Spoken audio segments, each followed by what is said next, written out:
नाभिकीय बल, nuclear forces.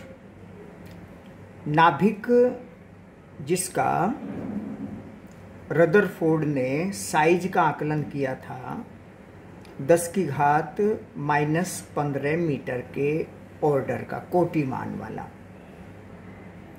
10⁻⁻15 metre के ऑर्डर का अत्यंत सूक्ष्म स्थान होता है परमाणु के सेंटर में, जिसे हम नाभिक कहते हैं। नाभिक में धनावेशित कण प्रोटॉन होते हैं और उदासीन कण न्यूट्रॉन होते हैं, जिन न्यूक्लियॉन कहा जाता है।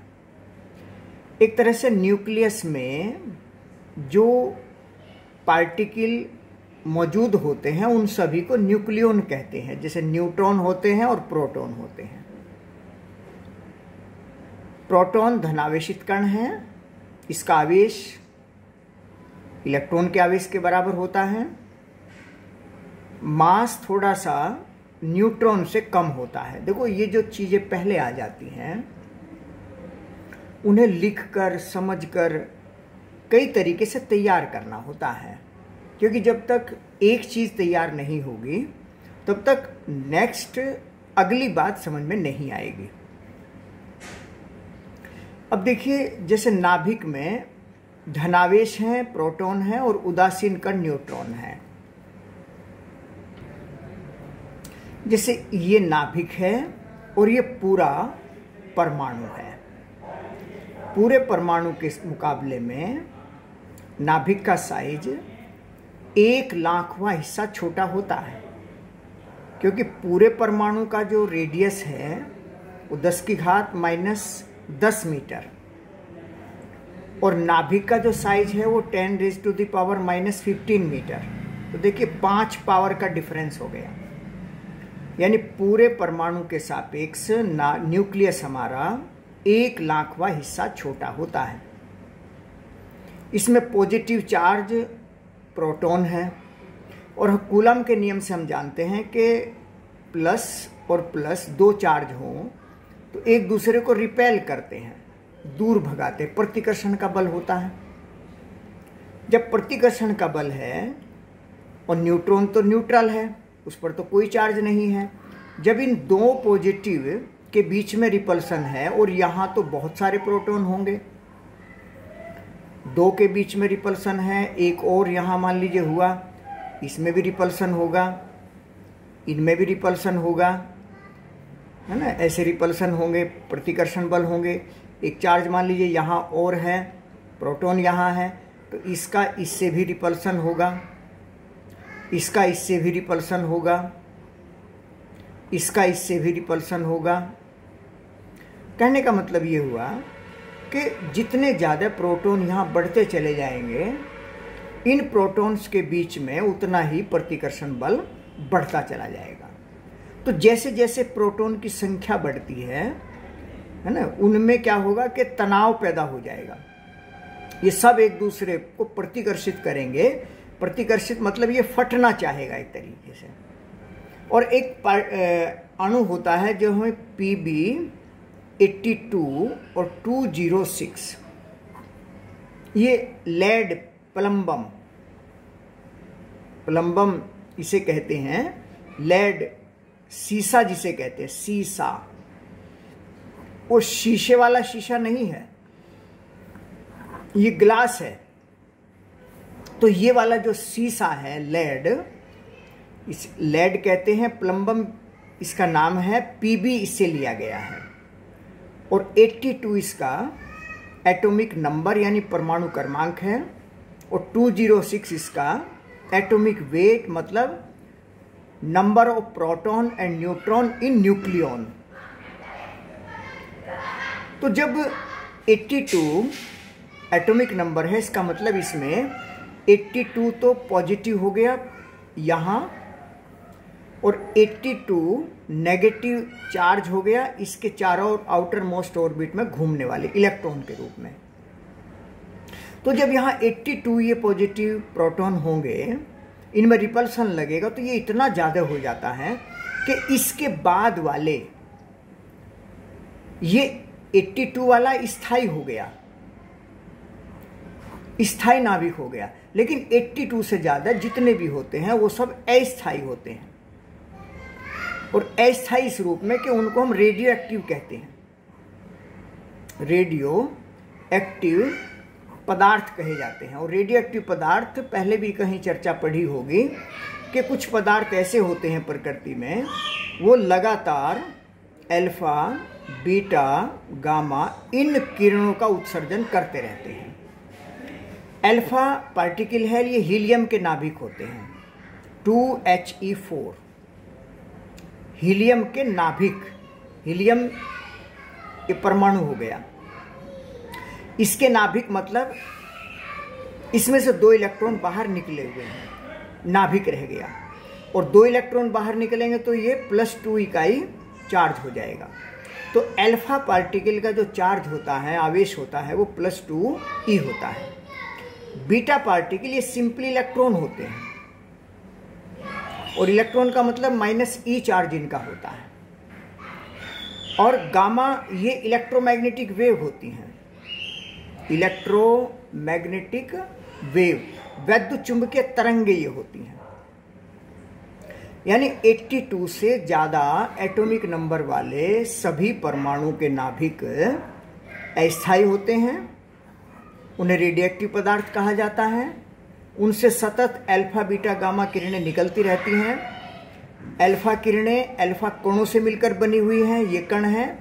बीटा किरणें बीटा पार्टिकल मतलब इलेक्ट्रॉन से मिलकर बनी हुई हैं। और गामा ये वैद्युत चुंबकीय तरंगे होती हैं।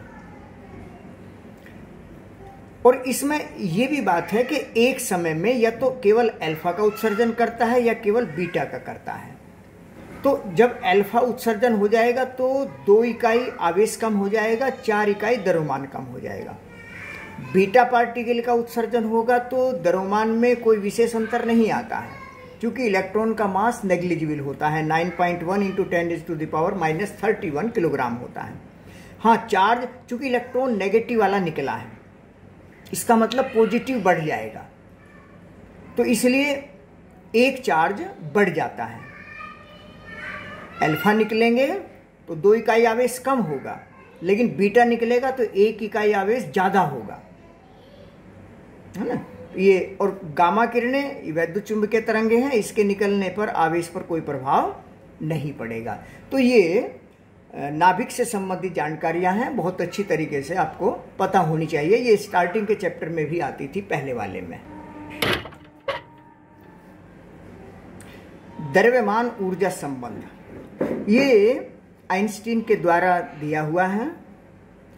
आइंस्टीन से पहले द्रव्यमान संरक्षण नियम अलग से था, ऊर्जा संरक्षण नियम अलग से था। इन्होंने पाया कि मास एनर्जी में, एनर्जी मास में कन्वर्ट हो सकते हैं। सापेक्षता का इनका एक सिद्धांत बड़ा प्रसिद्ध है।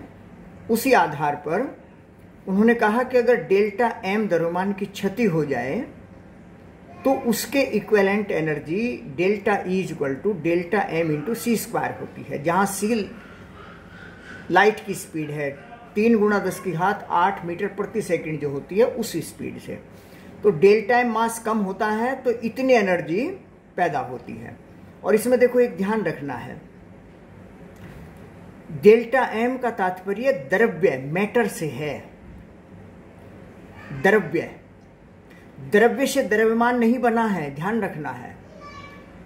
द्रव्य होता है तो उसमें द्रव्यमान होता है, लेकिन आइंस्टीन की एनर्जी मास इक्वेशन के बाद में द्रव्य का मतलब सॉलिड, लिक्विड, गैस यानी ई एटम्स होते हैं। और ये इनका जो मास होता है वो द्रव्यमान कहलाता है, इनकी जो माप है। लेकिन जो द्रव्य है, मैटर, मतलब उसके साथ में एनर्जी भी लगी हुई होती है। द्रव्यमान स्पीड से अगर गतिमान है तो उसका मास चेंज हो जाता है, और जो मास चेंज होता है वो चेंज एनर्जी, मास चेंज गतिमान है तो गतिज ऊर्जा हो गई। ऊर्जा और उसका मास ये दोनों मिलकर द्रव्य कहलाते हैं, मैटर कहलाते हैं। यानी मैटर में, द्रव्य में मास और एनर्जी दोनों चीजें आ गई। ये बात बहुत छोटी सी है लेकिन ध्यान रखने लायक है। ये एकदम सिंपल चीजें हैं। नाभिक की द्रव्यमान क्षति कि जब न्यूक्लियॉन्स मतलब न्यूट्रॉन प्रोटॉन मिलकर किसी नाभिक की संरचना करते हैं तो नाभिक का द्रव्यमान कुछ कम पाया जाता है। ये जो अंतर है यही द्रव्यमान क्षति कहलाती है। मास डिफेक्ट इसे कहते हैं। द्रव्यमान क्षति मतलब प्रोटॉन का द्रव्यमान जमा न्यूट्रॉन का द्रव्यमान जो कि नाभिक के अंदर है, और इन दोनों का जो टोटल होता है इसमें से माइनस करेंगे नाभिक का वास्तविक द्रव्यमान। यानी दोनों जब मिलते हैं तो मास कुछ कम हो जाता है। वो मास कहाँ चला गया?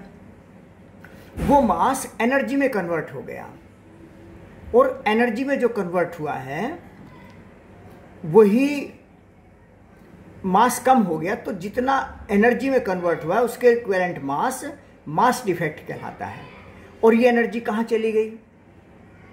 ये आपस में जो न्यूक्लियॉन्स बंधे हुए हैं, proton neutron, neutron neutron, proton proton, वो बहुत सूक्ष्म स्थान में होते हैं। इतने सूक्ष्म स्थान यानी 10⁻⁻15 मीटर, इसमें एक अलग तरह के बल सक्रिय हो जाते हैं जिन्हें हम नाभिकीय बल कहते हैं, और वो केवल आकर्षण के होते हैं, केवल आकर्षण के बल होते हैं। ये जो नाभिकीय बल हैं ये केवल आकर्षण के होते हैं। न्यूट्रॉन न्यूट्रॉन के बीच में भी लगते हैं, प्रोटॉन प्रोटॉन के बीच में भी लगते हैं, न्यूट्रॉन प्रोटॉन के बीच में भी लगते हैं। यानी नाभिक के अंदर जो प्रोटॉन आपस में बंधे हुए हैं, जबकि उन पर रिपल्सन होना चाहिए, प्रतिकर्षण होना चाहिए, पॉजिटिव चार्ज है ना, उसके बावजूद भी अगर छोटे से स्थान में ये ठहरे हुए हैं तो इनमें एक अलग तरह के बल एक्टिव हैं जो कि आकर्षण बल होते हैं केवल। ये अवैद्युत बल है। अवैद्युत का मतलब ये जो वैद्युत बलों का हिसाब से है, यानी जो कूलाम के नियमानुसार बल होते हैं उनसे इनका संबंध नहीं है। अगुरुत्वीय बल है, यानी मास, जो न्यूटन का सार्वत्रिक गुरुत्वाकर्षण का नियम था, F समानुपाती m1 m2/r², ये 11th में पढ़ा होगा, उसके हिसाब से ये बल नहीं होते हैं। ये अत्यंत प्रबल बल होते हैं, बहुत ज़्यादा हाई फोर्स होते हैं, लघु परिसरीय हैं। लघु परिसरीय का मतलब है कि जो छोटा सा स्थान है 10⁻⁻15 मीटर, इतने सूक्ष्म स्थान में ही ये एक्टिव रहते हैं। और दूसरी बात है कि संतृप्तता का गुण होता है। संतृप्तता का मतलब जैसे एक प्रोटॉन है और एक प्रोटॉन यहाँ है, इन दोनों के बीच में तो नाभिकीय बल एक्टिव है। इसके बाद अगर यहाँ कोई दूसरा प्रोटॉन या न्यूट्रॉन है तो इसका संबंध इससे नहीं है। यानी ये जो बिल्कुल करीब होते हैं, शॉर्ट रेंज, लघु परिसरीय, बहुत सूक्ष्म स्थान में है, और ये चार्ज पर डिपेंड नहीं करते हैं। आवेश अनाश्रित, चार्ज इनडिपेंडेंट, मतलब प्रोटॉन प्रोटॉन के बीच में भी लगते हैं, प्रोटॉन न्यूट्रॉन के बीच में भी लगते हैं, और न्यूट्रॉन न्यूट्रॉन के बीच भी लगते हैं। यानी चार्ज पर निर्भर नहीं करते हैं। स्पिन अनाश्रित बल है। जो स्पिन होता है, चक्रण होता है, प्रोटॉन जो वास्तव में देखा जाए न्यूट्रॉन प्रोटॉन ये अस्थायी पार्टिकल है एक तरह से। प्रोटॉन अंदर नाभिक में अस्थायी होते हैं, ये आपस में इंटरचेंज होते रहते हैं। आगे डिटेल में पढ़ेंगे थोड़ा सा। एक मैसोन पार्टिकल होता है, उसके माध्यम से नई कुछ और जानकारियां भी साइंटिस्ट के द्वारा सामने आई हैं कि न्यूट्रॉन प्रोटॉन नहीं, एक क्वार्क पार्टिकल होता है। तो क्वार्क की स्थिति है। अभी न्यूट्रॉन प्रोटॉन की ही जानकारी इतना ही दिमाग में रखेंगे। तो ये जो नाभिकीय बल हैं वो स्पिन अनाश्रित होते हैं, मतलब एक क्लॉकवाइज है, एक एंटी क्लॉकवाइज है, इससे उस बल का कोई संबंध नहीं होता है। तो ये बहुत अच्छी तरीके से जानकारी नाभिकीय बल की, द्रव्यमान ऊर्जा संरक्षण नियम की, ये अच्छी तरीके से तैयार कर लेंगे।